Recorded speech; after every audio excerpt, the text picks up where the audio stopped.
Hola, ¿qué tal, Dominicana? Muchas gracias por permitirnos hacer este programa cada semana, abordando temas de interés para la colectividad, el conjunto social.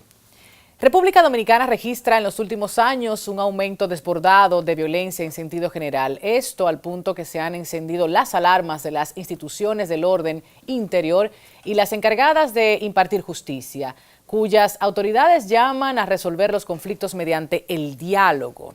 Las cifras revelan que más de 2.000 ciudadanos pierden la vida en hechos violentos cada año, de los cuales el 50% o más está vinculada a una muerte por arma de fuego. Y esta conversación va desde robos, atracos, riñas, agresividad al conducir, disputas por espacios de aparcamiento, conflictos entre vecinos, hasta comportamientos hostiles en espacios públicos, esos de los cuales también han sido bastante populares a través de las redes sociales. Hoy en Así las Cosas recibimos a especialistas para conversar sobre el uso de armas de fuego en nuestro país y los índices de violencia que devienen cada día en congestión de nuestros tribunales penales, lamentablemente. Asimismo, plantearemos vías para solucionar situaciones de violencia y propiciar la convivencia armoniosa entre las personas en la tan anhelada cultura de paz que las y los dominicanos tanto esperamos y merecemos. Acompáñenos.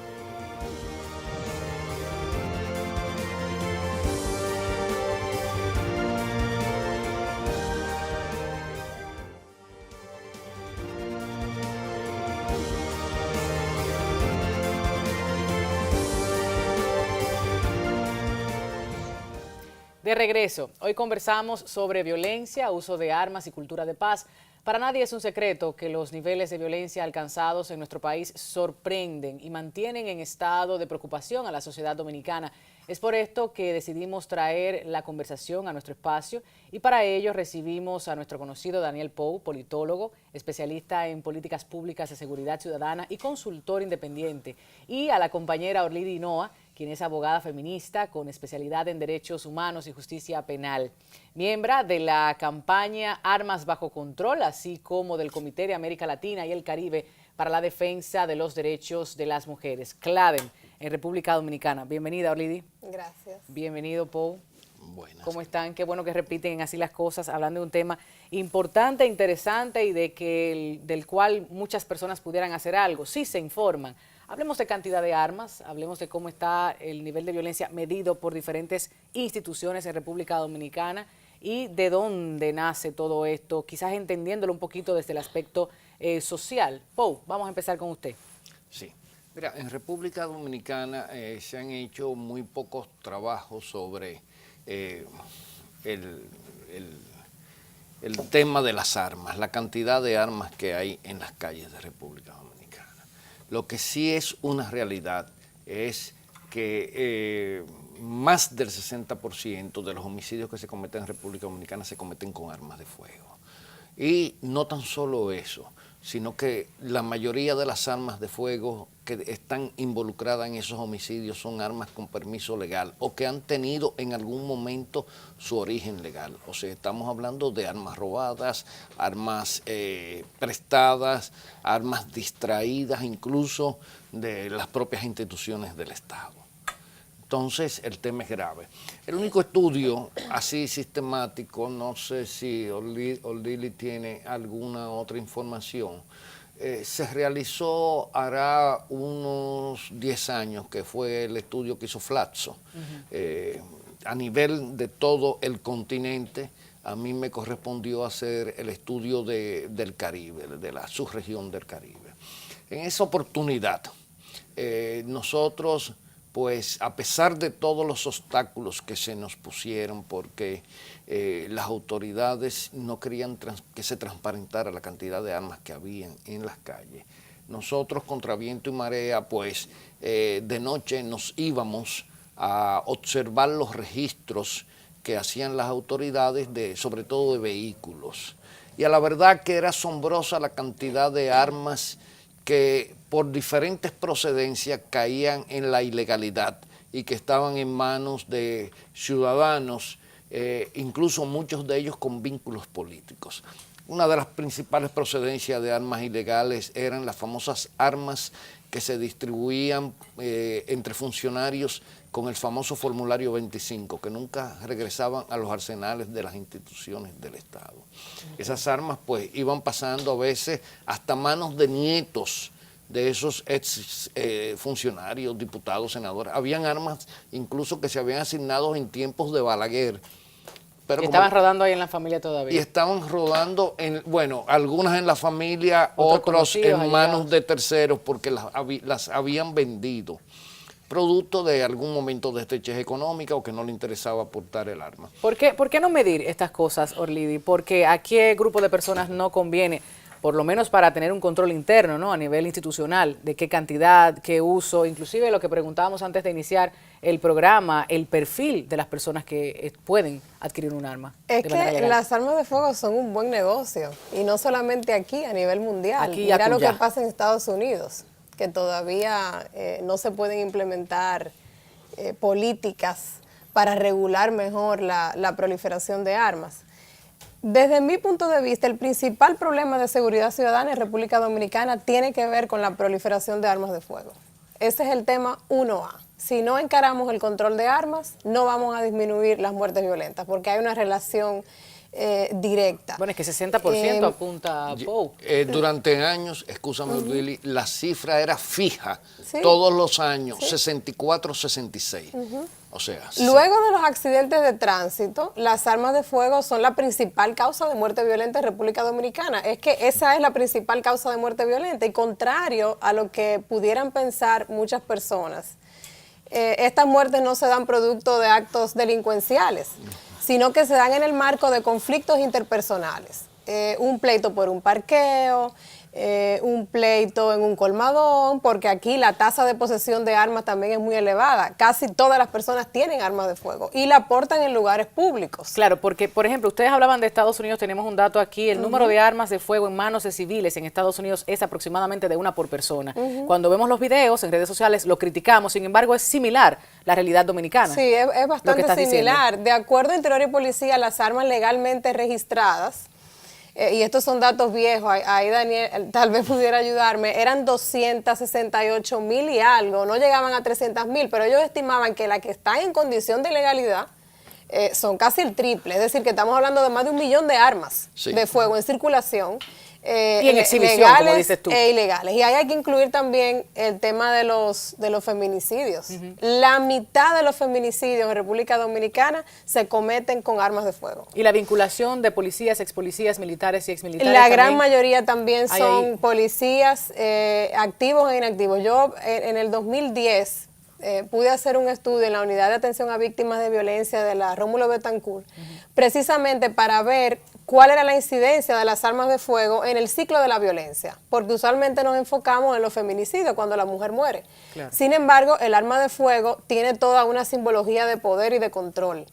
Entonces, el solo hecho de, en el marco de una relación violenta, que esa pareja, que ese hombre tenga un arma de fuego y esté presente en el hogar, eso tiene un impacto en la vida emocional de esa víctima, y eso hay que medirlo y hay que analizarlo. Los resultados fueron alarmantes. Más de la mitad de las mujeres que iban a interponer denuncias y querellas por violencia de género decían sentirse amenazadas por la sola presencia del arma de fuego en ese hogar. Claro, como puede pasar en un colmadón, en un parqueo, en un residencial. El vecino que tiene el arma y la exhibe, ¿se sabe un poquito de el perfil de las personas que están adquiriendo armas o han estado adquiriéndolas? Antes de responderte esa pregunta, quiero complementar lo que Orlidi estaba exponiendo. En el estudio que hicimos desde Flatso, estoy hablando hace 10 años, en República Dominicana calculamos que cerca del 25% de los varones adultos estaban armados de alguna manera. El 25%. De los varones adultos. Eso arrojaba una suma de unas 700, 800,000 armas ilegales en las calles de República Dominicana. Aquella vez. Un profesor,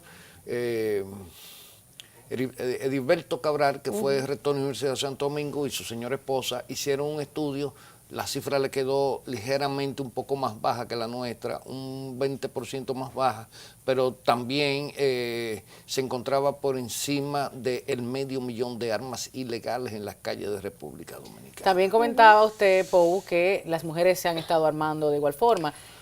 ¿Cómo hacer la relación entre la inseguridad que yo siento, la estoy adquiriendo para protegerme, porque el Estado quizás no me brinda la seguridad que yo debo tener, sí, y el hombre o la mujer que se arma, el que la usa, el que la exhibe? O sea, hablemos un poquito de eso, porque yo creo que hay un tema en la psiquis, ¿no? Social. Sí. O sea, evidentemente hay una demanda. Sí, hay una demanda social de contar con mayor seguridad, y por tanto las armas de fuego se ven como el instrumento ideal para yo garantizarme la seguridad. Ahora bien, hay diversos estudios que se han hecho que confirman el que tener un arma de fuego te pone en muchísimo mayor riesgo a la hora de que se presente una situación de conflicto, a que si tú no la tienes. Explica eso a la gente. Además de que el arma de fuego es un instrumento sumamente costoso. Andar con un arma de fuego encima es andar con miles, más de 200,000 pesos encima. Que es el precio promedio que es el precio más o menos promedio de un arma. Entonces tú te conviertes en blanco fácil para los atracos. La ex fiscal del Distrito Nacional, la magistrada Jenny Berenice, hace unos 2 o 3 años nos dio un dato sumamente interesante e importante. Ella decía que los atracos en el Distrito Nacional para despojos de armas de fuego habían aumentado considerablemente del 2015 a la fecha. Es decir, muchos de estos atracos que se cometen es para eso, precisamente para despojarte de esa arma de fuego que tú tienes para tu supuesta defensa. Y en uno de esos atracos, bueno, tu vida también puede correr peligro. Ahí hay un dato que vale la pena apuntalar, y es que las personas que son víctimas de atraco para ser despojados de armas de fuego, en más del 90% pierden la vida. Eso es importante que la gente lo sepa. Aún no ejerzan una ofensiva para contrarrestar el asalto, pero eso es por lo general una regla de oro, se podría decir, desgraciadamente. Más del 90% pierden la vida, y muy pocos realmente quedan lesionados, porque hay una motivación, una hazaña muy especial entre esos grupos que despojan a ciudadanos y a militares y policías de armas de fuego, y como si existiera un consenso de que ese no debe vivir a partir de ahora. Hay que decir que las armas de fuego es que son instrumentos que han sido diseñados específicamente para matar personas. Un arma no cumple otro fin que no sea ese. Para matar de una forma rápida, de una forma mucho más letal que cualquier otro instrumento. Por eso tú ves que los feminicidas, cuando dan muerte a sus parejas, se suicidan. Porque es que después que tú ves lo que tú haces, tú no puedes echar para atrás. Cuando tú das un tiro a una persona, ya tú no puedes echar para atrás, ya tú lo diste. Entonces es un instrumento creado para eso, diseñado para eso, y por eso la letalidad es tan elevada. Entonces no es lo mismo tú dar muerte a otra persona con otro instrumento. La persona dice, bueno, el que va a matar en un conflicto lo va a hacer con lo que sea. No, pero es que el arma es que ha sido diseñada para eso. Entonces, si sacamos más armas de circulación, evidentemente vamos a tener menos muertes violentas. Hay una correlación directa. Odilia, hay un detalle interesante. En República Dominicana, por suerte, hay municiones que han desaparecido para determinado tipo de armas que son altamente letales, como la pistola 45 Comando, que fue arma de reglamento de las Fuerzas Armadas durante muchos años, porque era el arma de reglamento del ejército de Estados Unidos en la Segunda Guerra Mundial. Y como las pistolas no se dañan difícilmente, se le puede dañar un sprint, se lo sustituye, etcétera. Esas armas no se encuentran hoy en día en el mercado de las armas de fuego, porque la munición es casi imposible conseguirla en el país, porque ni siquiera los arsenales militares la tienen, y eso ha logrado que gran parte de esas armas estén fuera de circulación, pero la cantidad era tremendamente considerable porque era el arma de reglamento de las Fuerzas Armadas. Y en los últimos años, de los 12 años de Balaguer, cuando empezaron a sacar esas armas de circulación, se las asignaban a civiles mediante el formulario 25. La mayoría de esas armas fueron devueltas porque quienes la tenían no la podían utilizar. Y por suerte, pero quedan muchas en las calles de Santo Domingo. Sin munición, porque la munición calibre 45 es muy difícil. Otro aspecto importante, con relación a lo que exponía brillantemente Ordili, es que uno de los problemas que hay en República Dominicana es que aquí se le permite a las personas comprar armas de fuego que no son defensivas, sino ofensivas, o sea, armas letales, no para herir a alguien, porque según el calibre y según el tipo de arma, como aunque todas las armas matan, hay unas que son menos mortíferas que otras. Estamos hablando de pepper spray, una cosa de no, esa. te estoy hablando, bueno, quizás pistola eléctrica, o te estoy hablando de un revólver de 5 tiros. Pero cuando tú le permites a una persona llevar una pistola automática de doble acción de 13 tiros, que te rellena 13 tiros en 3 segundos en tu cuerpo, tú no le estás dando oportunidad de vida. Pero precisamente era lo que me refería, ya para irnos a publicidad. Y un detalle, el gran auge de municiones letales que hay de manera ilegal en las calles de República Dominicana, municiones con cabeza de fibra de vidrio que te dan el tiro y el cirujano, tú tienes una hemorragia, pero eso no aparece en radiografía alguna y sencillamente te abren y no se ve dónde que está el proyectil, municiones de cabeza estriada que se expanden y causan daños por lo general irreversibles, o sea, mortales. La gente quiere esto para matar, no para defenderse. Por eso quiero hablar un poquito del perfil. En el nuevo proyecto de ley que se aprobó en el 2015, la nueva ley de control de armas, se intenta regular bastante el tema de las municiones, porque esa es otra discusión cuando se habla de armas, no solamente el control de armas, sino también de cuántas municiones tú me vas a permitir a mí yo tener acceso a ellas. Se intenta regular, pero ¿qué pasa con esa ley? Como con otras leyes aquí, que no está reglamentada. Y como todavía no la es reglamentado, no se puede implementar, que incluso habla hasta del desarme. Habla de implementar campañas de desarmes periódicas, aumenta la edad a 25 años, creo, para acceder a un arma de fuego. Clasifica todo este tema de las municiones y de las armas de uso civil y de uso restringido para el Estado. O sea, tiene muchos aspectos interesantes que ojalá que pueda reglamentarse pronto esta ley, porque realmente... Bastante que se debatió, y sí, recuerdo que se debatió mucho y duró muchos años. 7 años. Duró muchísimos años en discusión en el Congreso, finalmente se aprueba y todavía no se puede implementar. El mecanismo de participación de la Constitución no tiene un reglamento, o sea, que imagínate tú con el de armas. Tenemos esa gran debilidad. Quiero hablar de eso cuando estemos de regreso, porque la cultura de paz no solo es en las instituciones, un mes, una campaña, un gran presupuesto publicitario, es en el quehacer de la vida diaria del ciudadano o la ciudadana. Vamos a hablar de eso, por qué somos tan violentos, por qué respondemos con tanta hostilidad en los entaponamientos, en las instituciones, en los parqueos, no le damos el plazo, ¿no?, al otro o a la otra. Vamos a hablar de todo eso y qué se está haciendo para tratar de disminuir un poco esa violencia nuestra en República Dominicana. Quédese.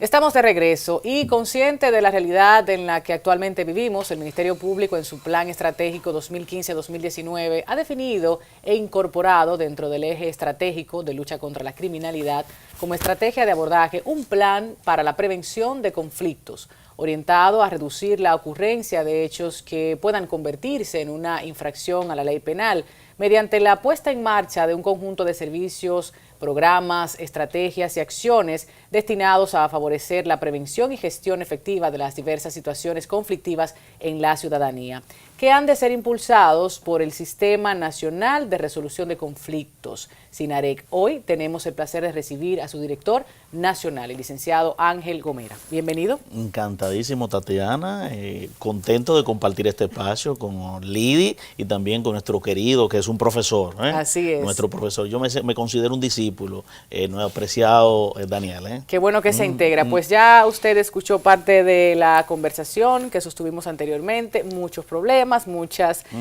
complejidades y sobre todo cierta corrupción que es difícil también en materia de armas y violencia. ¿qué estamos haciendo desde el Estado Dominicano para disminuir? No voy a hablar nunca de eliminar. Yo creo que sería muy difícil hablar de erradicación total, pero sí disminución. Sí, hay una expresión que yo la aprendí en mi campo, que dice, más vale prevenir que lamentar. Así es. Y se está poniendo dinero para que la prevención sea efectiva. Bueno, ahí porque tenemos sin dinero no hay nada. Ahí tenemos que llegar porque es un gran desafío. La Constitución de la República, en su artículo 169, párrafo 1, nos faculta la promoción de los métodos alternos de resolución de conflictos. A pesar de ese rango constitucional, todavía se encuentra en la cenicienta. Entendemos que deben darse pasos más gigantes a los fines de consolidar lo que es políticas preventivas. Y yo creo que el Ministerio Público está en la onda, porque el Sistema Nacional de Resolución de Conflictos es un paso novedoso e histórico. No existía, a pesar de lo que plantea la Constitución de la República, a pesar de que el Código Procesal Penal, cuando habla de conflicto penal, hace mención de la conciliación y en ella subyace también la mediación de manera tímida, a pesar de que la propia ley del Ministerio Público también lo consagra y entre otras disposiciones y jurisprudencia, pero todavía nos sentimos aletargados, nos sentimos como un poco cansados, ¿verdad?, en cuanto a dar ese paso que requiere el establecimiento de los métodos alternos de resolución de conflictos, políticas que deben ser transversales en todas las instituciones del país. Hablar de cultura de paz, y aquí vamos a unirnos todos, es un poco difícil cuando vemos videos que han sido virales en redes sociales de niñas que están peleándose y hay un adulto que está hostigando, ¿no?, para que esa pelea sea más agresiva, más violenta. Estos videos son los más vistos, o sea, la gente busca este tipo de contenidos. Hay un asunto en el ADN, en la sangre, no sé qué está pasando con nosotros, no sé si antes, usted que me tiene unos 5 años por delante, se veía con tanta frecuencia, pero quizás la proliferación de redes sociales ha ido sumando a toda esta cultura violenta que queremos cambiar. Vamos a ver, ¿cómo un Ministerio Público puede con el aspecto cultural? Múltiples factores, ¿verdad?, inducen a una cultura de violencia. Y precisamente nos encontramos ante esa cultura de violencia, donde el ser humano en sus diferentes ambientes, en sus diferentes ámbitos de socialización, está reaccionando ante lo que son los fenómenos sociales, económicos, políticos, este volumen demográfico, esa interacción que se da en el día a día, fruto de eso que ha planteado. Por eso el Ministerio Público, desde el Sistema Nacional de Resolución de Conflictos, que estamos trabajando 3 dimensiones, cual si fuesen enfoque estratégico. Y el primero es el estilo de vida. Es que para poder romper con ese paradigma que viene siendo aspectos culturales, tenemos que trabajar la esencia del ser humano. Tenemos que involucrarnos en esa transformación, porque para que haya cambio, primero nosotros tenemos que cambiar. No podemos plantear un cambio colectivo sin fijarnos en el ciudadano. Cambia el ciudadano, cambia su familia, cambia la sociedad. Por ese lado al ciudadano, tú como politólogo, Pou, me gustaría tu opinión en cuanto a esa expresión de la mayoría de sentirse burlado, de decir es que estos políticos, los partidos, el sistema, es que la situación económica y como está el dominicano y la dominicana harta, entonces responde con toda esta violencia. ¿Cómo podemos hacer esa vinculación? Vamos a ver. Mira, indiscutiblemente que uno de los elementos que amplifica la violencia en nuestro país es primero un factor que es fundamental y es la pérdida de cohesión social. La pérdida de cohesión social es un elemento que motoriza el alejamiento en términos psicológicos y afectivos de las personas que integran los diferentes grupos sociales. Ahí inmediatamente cunde la frustración, la desesperanza.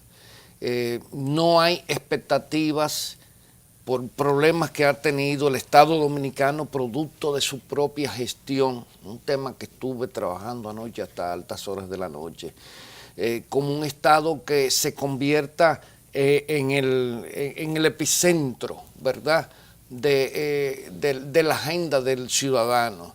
En República Dominicana el Estado tiene una agenda que se corresponde con la agenda de las élites, pero la mayoría de la población no se ve reflejada en lo que es la ruta trazada por el Estado, con el objetivo de conseguir mediante políticas públicas que pues los elementos que son las necesidades fundamentales de la población se cristalicen. Entonces, si tenemos un Estado asimétrico que se mueve a favor de un solo lado de la población, un Estado que sencillamente instrumentaliza al ciudadano, pues eso ha creado una situación de anomia social. La República Dominicana hoy en día es sobre todo un país anómico. ¿Qué quiere decir anómico? Donde nadie está dispuesto, ¿usted sabe a qué? A obedecer la normativa, a cumplir la normativa por convicción. ¿Usted sabe por qué? Porque quienes más tienen que cumplir las normativas, que son los paradigmas de las élites sociales y del resto de la sociedad, justamente cada día demuestran que en vez de vivir en un país donde el Estado de Derecho sea lo que prevalezca, vivimos en un país donde la cuota de poder define el alcance que tú puedes lograr como ciudadano. Entonces, desde esa perspectiva, mi querida amiga Tatiana, el dominicano se ha vuelto una persona que, al no tener confianza en las instituciones del Estado, al sentirse en cierta medida oprimido y muchas veces revictimizado, que es un tema que conversaba con Gómez antes de empezar el programa, pues sencillamente decide irse a las vías de hecho. ¿De qué manera? Con la pequeña cuota de poder que me corresponde. Que pueda tener. Si tengo una pistola, pues recurro a mi pistola. Si tengo un machete, recurro a mi machete. Si tengo un bate, recurro a mi bate. A mí me gustaría vincular eso también con otra área de tus estudios, no solamente la justicia, también el tema de lo que muchos grupos feministas han dicho todo tiempo. Esto se puede explicar, no justificar, desde la violencia en contra de las mujeres. Claro. A ver, ¿cómo pudiéramos explicar eso? De que el hombre no es violento por naturaleza, de que es una conducta aprendida, de que la situación económica, social, política te afecta, claro, pero de allí a justificarte, a golpear, a asesinar, a revictimizar una y otra vez a las mujeres, inclusive a los operadores de justicia, porque es todo un conjunto. Sí, por eso quería conectar lo que planteaba Daniel con el tema justicia. Ajá. Porque evidentemente hay una desconfianza total del ciudadano hacia el sistema judicial. Eso no quiere decir que la justicia como tal no ha venido implementando iniciativas políticas para generar una mayor confianza y para resolver los casos. Ahora, la situación real es que el ciudadano desconfía de la justicia. ¿Por qué? Por múltiples razones, pero una de las principales es la impunidad, los niveles de impunidad. La gente siente que yendo a la justicia no va a tener la respuesta adecuada para la solución de su caso y por tanto entiende que tiene que resolverlo por sí misma. Justicia en sus manos. Eso, no, claro, y ahí vemos los casos de linchamientos que son muy comunes aquí. Virales y la gente lo aplaude y lo que se dice de eso. Y lo promueve. Exacto, la gente promueve. Y lo promueve porque la gente dice, la justicia no me va a responder, exacto, yo tengo un problema aquí en mi sector, en mi barrio, con tal o cual grupo de personas y yo lo voy a resolver ese problema. Porque hay una ausencia también del Estado. Entonces, el tema de acceso a la justicia, acceder a la justicia también implica un costo económico. Entonces, ante un caso que pudiera ser un conflicto pequeño, que luego escala a un conflicto mayor, que ya requiere de la intervención de actores estatales, eso implica un costo económico para esas personas. Energía, o sea, está tiempo. Por un lado el tema impunidad, desconfianza, el tema costo económico, entonces eso ha creado una situación social de sálvese quien pueda, que es lo que plantea Daniel. Entonces ahí en ese caldo de cultivo las armas de fuego cumplen digamos una función vital para las personas porque ven ese instrumento como el elemento que me va a mí a sacar del problema. Lo que tú planteas con relación al tema género es vital en la discusión cuando se habla de armas de fuego, conflicto y violencia, vincularlo con el tema mujeres, porque las mujeres no sufren la inseguridad el impacto de la inseguridad en las mujeres es un impacto diferenciado. Y eso tiene que ver con muchísimos otros temas para otro programa. Ahí entra el tema del acoso callejero, hay el uso del espacio público para las mujeres es mucho más restringido por toda esta cultura de violencia, esta cultura machista, donde el arma juega un rol fundamental. Yo siempre he dicho que uno de los temas principales del movimiento feminista debe ser el tema control de armas. O sea, no podemos seguir mirando hacia otro lado. El tema violencia de género está íntimamente vinculado a la cultura machista y al uso descontrolado de las armas de fuego. Ese es un tema fundamental. Quisiera una conclusión de parte de ustedes, un minutito cada uno. Creo que hemos abordado desde diferentes áreas un poco esto de violencia, tenencia de armas, pero también hablándole al ciudadano, porque como decía, arbitraje ya es otra cosa. Que vamos a hacer ese tema en adelante. Pou, concluimos desde allá hacia acá. Sí. Mira, yo nunca voy a ningún espacio sin hacer recomendaciones, porque para mí eso... Y menos así las cosas, ¿verdad? Y menos en así las cosas, que es un programa inteligente para un público inteligente. Mira, aquí hay un grave problema, y es que nosotros como sociedad, que ha tenido un Estado que nunca ha podido, pues, ponerse a la altura de un proyecto de la nación donde la racionalidad sea lo que impere. Lamentablemente, hemos intentado o hemos discurrido un trayecto donde apenas lo que hacemos es denunciar, quejarnos, hasta las mismas autoridades se quejan. Pero es que el Estado Dominicano hay que darle un giro de 180 grados. Por ejemplo, el proyecto que está Gomera, él y yo lo conversamos desde antes de iniciar. Yo tengo la dicha de que mi amigo Gomera, que siempre me ha tenido una gran confianza, y yo le expliqué mi punto de vista. Así una serie de personas que le explicaron su punto de vista. Pero hay algo que se necesita más que la iniciativa aislada. Hoy en día ese proyecto está en manos de la Procuraduría General de la República. Fantástico. La Procuraduría ha mostrado compromiso, voluntad política, pero el problema está que ningún proyecto que pretenda instalar una política pública como es la prevención de violencia, la búsqueda de la conciliación, etcétera, etcétera, ni siquiera la seguridad ciudadana. Aquí hoy en día hablamos de criminalidad, de delitos, pero resulta que la conflictividad social está causando más muerte que el propio delito. Entonces hay un problema, y esto lo conversé yo con el pasado ministro Amarante Baré de Interior y Policía. Tiene que haber un compromiso pleno del Estado, porque el problema de la violencia, el problema de los feminicidios, el problema de esa incapacidad que tenemos como sociedad de comunicarnos para dirimir los problemas cotidianos, es un problema transversal que tiene que ver con salud pública. Aquí hay muchas personas trastornadas, con problemas terribles, bipolares en las calles, que son capaces de acometer cualquier acción, no porque ellos sean malos, es porque están enfermos y no tenemos un servicio de salud que se corresponda con las necesidades de esas personas. Tenemos muchachos que han caído en la adicción. Los programas para ayudar a esos muchachos son prácticamente nulos, o son pequeños esfuerzos que lo... Tenemos problemas, señores, de espacio público. Hay hacinamiento en la mayoría de las zonas deprimidas de la ciudad. La densidad de población en barrios como, por ejemplo, el 24 de abril es prácticamente una cosa impensable, y eso genera violencia, genera rechazo. Y por el otro lado, tiene que haber un compromiso desde el Estado, íntegramente desde el Estado. Ahí nadie puede plantearse la excusa. Salud, educación, deporte, y eso no cuesta nada, es sencillamente instalar los programas adecuados en esos ministerios. Con voluntad y compromiso. Orlando. También es importante, cuando se habla de prevención de violencia, tomar en cuenta otros sectores que quedan siempre un poquito excluidos de la discusión, como es el caso de las academias, las universidades y el sector empresarial. Yo pienso que en la medida en la que se promuevan mayores investigaciones sobre todos estos temas, porque faltan datos oficiales, pero también estudios especializados para la mejor toma de decisiones. Entonces hay que involucrar a otros sectores, las universidades, las academias, a través de los centros de investigación.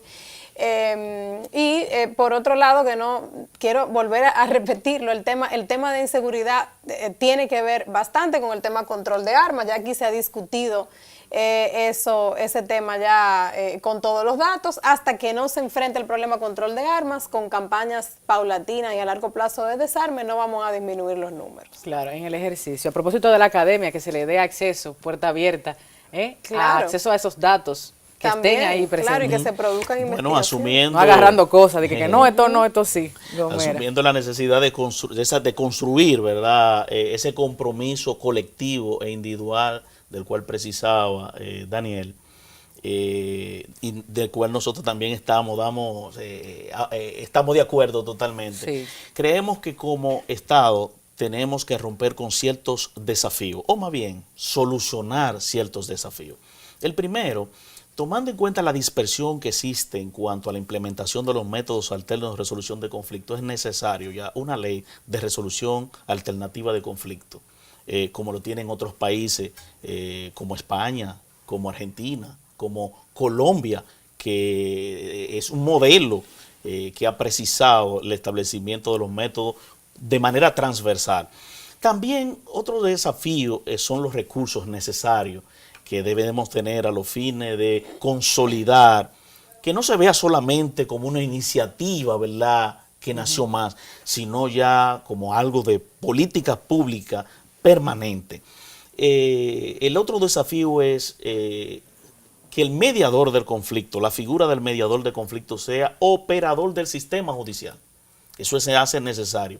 También sistematizar, analizar, como en otros países que tiene un observatorio de la violencia y los conflictos, comenzar a medir para planear, porque no necesariamente tenemos que tener esa estadística cuando ya ha ocurrido delitos e infracciones penales, sino cuáles son las ocurrencias de los conflictos que se están suscitando en diferentes áreas o comunidades, ¿verdad?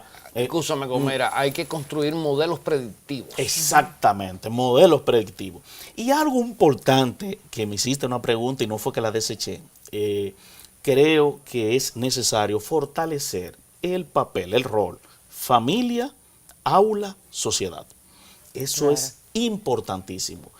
Porque, y quiero terminar con esto, un politécnico de una comunidad de Villamella, se le hizo una pregunta a 41 alumnos. ¿Cómo veían, qué opinión tenían de su papá y de su mamá? Del entorno familiar o tutores. 40 contestaron cosas horribles. Que se mueran, me maltratan, me agreden, me han abandonado, me quiero ir. Y hubo uno que dijo que se quiere suicidar. Solo un alumno habló de manera favorable de su familia. ¿Qué trae consigo esto? ¿Qué trae como consecuencia? De su principal aprendizaje. Quiere decir que aunque trabajemos la cultura de paz en las aulas, aunque trabajemos la mediación escolar en las aulas, se hace necesario también ese enfoque integral. Familia, aula, sociedad. Claro. Y yo creo que en esa tesitura estamos tratando de crear luces, ¿verdad? Aperturar el camino y dejar sembrar huella de cara a que la República Dominicana se convierta ya mucho más civilizada. Claro que no se trata de alcance tecnológico, es importante.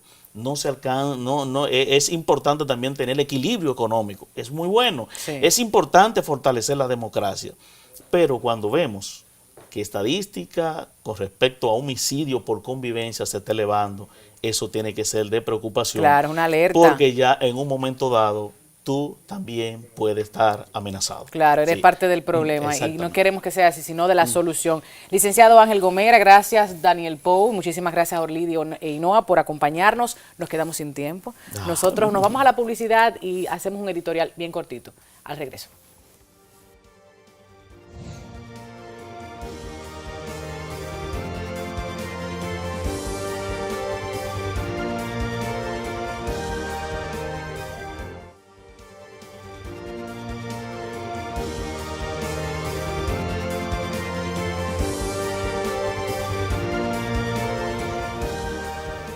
Estamos de regreso y no hemos querido concluir nuestro espacio sin destinar estos minutos para hablar también de un tema que se integra perfectamente a todo lo que venimos conversando en el transcurso de esta emisión de Así las Cosas. Hablemos de la creación, de la presentación ante la sociedad de ADODEP, la Asociación Dominicana del Derecho Deportivo. Está con nosotros el licenciado Gilberto Soriano, un amigo. Desde hace muchos años hemos estado colaborando con otros temas y ahora nos toca precisamente desde ADODEP. Tú como presidente del Consejo Ejecutivo de esta institución, no solo nos visitas para hablar de lo que ocurrió hace unas semanas, sino también de misión, visión, qué se propone ADODEP en adelante. Bueno, primeramente saludos, Tene, y gracias a ti por darnos la oportunidad de compartir con la audiencia tuya. Y como tú bien señalas, la semana pasada nosotros tuvimos el 4 de octubre el lanzamiento oficial, donde le dimos a conocer a la opinión pública de qué se trata ADODEP, quiénes conforman ADODEP, cómo se va a estructurar ADODEP. ADODEP es una asociación sin fines de lucro, cuya finalidad es luchar por el fortalecimiento del sistema educativo y que está basado en el artículo 65 de la Constitución, donde dice que el deporte es declarado como políticas públicas y un derecho fundamental, pero más que un derecho fundamental, la palabra clave aquí es políticas públicas. Cuando es políticas públicas se hace de un exhaustivo análisis de factibilidad que el Estado diseña. O sea, cuando diseña toda su estrategia de Estado, dice, establece unas políticas públicas porque tiene un análisis de factibilidad y dice que realmente esa inversión puede cuantificarse y lo hace en el sistema educativo. Entonces, cuando el Estado dice, vamos a convertir el deporte como un derecho fundamental, es como para que la gente lo pueda entender. Es como un niño, tú tienes a un niño que no le gusta la leche, pero la leche es fundamental para su crecimiento. Entonces tú dices, bueno, como a él le gusta el chocolate, yo le mezclo con el chocolate. Entonces el deporte es el vehículo que utiliza el Estado en otros estados, vaya la redundancia, para conformar sus políticas públicas de fortalecimiento de todo el sistema educativo, de operativizar el sistema educativo. Obviamente si ustedes nacen es porque hay una gran debilidad en ese sentido. No, hay una ausencia total. Que es lo primero. Yo creo que ADODEP nace en un momento oportuno donde República Dominicana se está invirtiendo 4%, donde República Dominicana ha hablado de estancia extendida. Entonces estancia extendida te da un espacio bastante amplio donde los niños se concentran en la escuela. Y dicen que no están haciendo mucho. Bueno, la idea es eso, o sea, la ADODEP nace con esa finalidad porque el objetivo pero ocuparles en calidad. Exacto, en calidad. Y la calidad es el Estado estructure una política que vaya en esa dirección como una forma de fortalecer muchísimas otras ramas políticas. Por ejemplo, estamos hablando de educación que tú vas a fortalecer, porque cuando tú le agregas un elemento como el deporte, que tienes que utilizar los elementos que tú aprendes en el aula, como el respeto, el trabajo en equipo, el liderazgo, la igualdad, disciplina, el asunto de género, o sea, con una persona que yo no vea a una mujer como mi contraria, sino parte de mí, no, tú lo puedes poner a un niño, tanto a la niña como el niño, a jugar juntos. Es una forma de involucrar a la sociedad en su desarrollo, involucrar también a ellos mismos, que sean parte de su desarrollo. Ok, estamos viendo unas personas ahí en cámara, en edición, pues hemos colocado parte de la Junta Consultiva. Qué bueno que han podido contar con mujeres y hombres, no solo de experiencia, sino también con el corazón puesto en el proyecto, que sabemos se van a involucrar de lleno, Gilberto, en todas las acciones. Mira, una de las cosas interesantes que nosotros como asociación hemos diseñado es, tú que tuviste la maestría de ceremonia y ya eres parte de nosotros. Me están comprometiendo públicamente. Es el equilibrio que hemos hecho. Es un consejo consultivo donde están las personas de vastas experiencias, no solamente del ámbito deportivo, sino del ámbito nacional. Y un consejo ejecutivo donde hay un equilibrio de personas, si tú pudiste ver, claro, son todos jóvenes. Entonces es una manera de equilibrar lo contemporáneo, lo moderno, las personas con experiencia que evitar en cualquier proyecto. Claro, visiones desde distintos ángulos, que eso me encantó. Pero posterior a eso, el ADODEP tiene una membresía general, pero dentro de esa membresía general nadie va a estar estático, sino que la institución pretendemos que sea participativa. Es decir, que se van a componer una serie de comisiones donde estaría la académica, la de lo que tiene que ver con manejo de las redes, la publicidad, etcétera, etcétera, etcétera. O sea, una serie de comisiones que formen que todo el mundo se mantenga como un cuerpo. Como una idea de darle una ejemplaridad a la sociedad que nosotros queremos que cambie.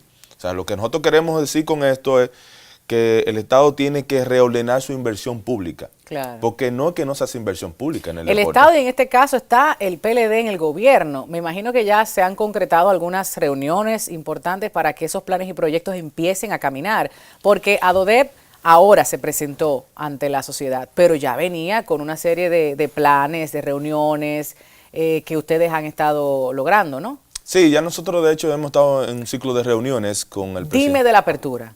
Cuando dice la apertura. Gobierno, porque es gobierno que tiene que empezar. El que le toque ahora, mañana no sabemos. Mira, lo que pasa es que los temas así que son de tanta trascendencia y que son cambios, son procesos. Por supuesto. Y nosotros lo sabemos como ADODEP.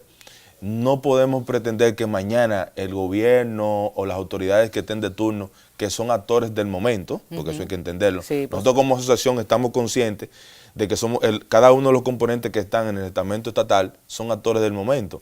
Ahora, la sociedad no es un actor del momento. Entonces, nuestro discurso va dirigido a la sociedad, que la sociedad entienda la importancia que es de rediseñar la inversión pública, la importancia de reordenar el deporte en República Dominicana, la importancia que tiene el deporte que no es sudar, la importancia que tiene el deporte de agregarlo al sistema educativo como base de desarrollo nacional. Entonces, todo eso toma su tiempo. Nuestro discurso va dirigido a ellos, sin dejar de lado de ir trabajando con las autoridades que son los que están llamados. Decisores importantes, al final pero son ellos quienes firman, quienes colaboran o no, quienes pueden colaborar, ¿no?, con estos planes y proyectos. Pero todo eso se puede ir haciendo comitantemente, pero sin dejar de trabajar la esencia, de que la gente entienda, se empodere de ese tipo de iniciativas que al fin y al cabo es el fortalecimiento de nuestra sociedad, es trabajando. Cuando tú diseñas este tipo de política, por ejemplo, en el caso específico que estamos hablando del fortalecimiento del sistema educativo con el deporte, tú estarías invirtiendo en educación, estarías invirtiendo en un solo elemento. Por eso el Estado habla de políticas públicas, en educación, en criminalidad, en cultura, en política de género, de violencia contra la mujer. Todo lo que tú ves arriba, que se está haciendo arriba, debe hacerse abajo. Claro. Arriba simplemente debe existir un régimen de consecuencias. Porque una persona de 30 años que sea violenta es difícil cambiarlo. Esa es la pura verdad. Desde pequeñito. Gilberto, la gente que quiera sumarse. Bueno, como te decía ahorita, en la composición de nuestra asociación está la membresía general y pretendemos que todo sea en el sentido que todo el mundo se participe y no quedarse como miembros pasivos, sino como miembros activos, y cada una de las personas que sean miembros se integran a las distintas comisiones. Nosotros en esta etapa estamos en lo que es el trabajo lo que sería el trabajo del plan estratégico de la institución. Estamos conformando ahora mismo la comisión académica y la comisión de depuración. Sí, como tú sabes, una sociedad que está trabajando con unos objetivos específicos. Nosotros estamos conscientes que debemos garantizar que quien se una esté en ese mismo tono. O sea, que su interés sea ese, no otro. Claro. Porque como tú pudiste ver en la actividad, las personas que se encontraban ahí son personas de mucho renombre. Entonces queremos que todo el que esté ahí esté con ese mismo ánimo. Nadie ahí anda buscando otra cosa que no sea el interés nacional. Claro, que se mantenga el perfil y los propósitos comunes, sobre todo. Éxitos, éxito a la Junta Consultiva y también a la Ejecutiva. Tú no puedes decir, éxito, eso no es cierto. Claro. No, porque tú vas a trabajar por ese éxito. Estamos trabajando desde aquí, desde otros espacios, para que todo aquel que en República Dominicana tenga una buena iniciativa sea de provecho para el país. Gilberto Soriano, muchísimas gracias por acompañarnos. No, gracias a ti por darnos la oportunidad y de verdad a todas las personas esperamos que el país esté consciente de que esto no es un invento de ADODEP, sino es algo que está establecido en la Estrategia Nacional de Desarrollo 1.12, que dice cómo se desarrolla el sistema educativo nacional y el deporte, y la Constitución, que es el primero, claro. El artículo 65 dice también cómo se debe desarrollar, cómo se debe acceder a ese derecho fundamental que mucha gente piensa que es para los adultos, no, es para la niñez. Por supuesto, los niños, niñas y adolescentes. Después de la publicidad, entonces sí ya decimos adiós con nuestro editorial.